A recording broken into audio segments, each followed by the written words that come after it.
যুগ পাল্টে গেছে স্যার। I am unfit. আসলে ব্যাপারটা কি জানেন স্যার, কচুরি পানার মতন ভাসতে ভাসতে চলে এলাম ঢাকায়। এসে এসে স্যার কাউকে আপন করে পাইনি স্যার। আমি ভাবতাম এরা বোধহয় কেউ আমাকে বিশ্বাস করে না স্যার।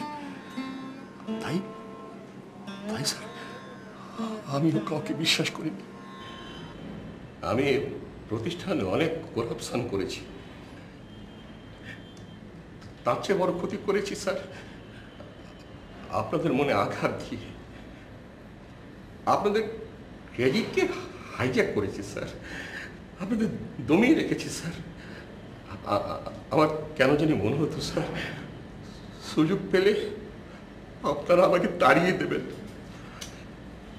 তাই আমি সবসময় আপনাদের আমার প্রতিদ্বন্দ্বী ভেবেছি।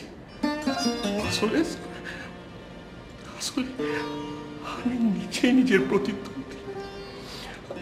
আমি আমার সবচেয়ে বড় প্রতিপক্ষ হয়ে দাঁড়িয়েছি স্যার। তাই স্যার আমি সিদ্ধান্ত নিয়েছি স্যার, আর নয় sir, I should resign, sir.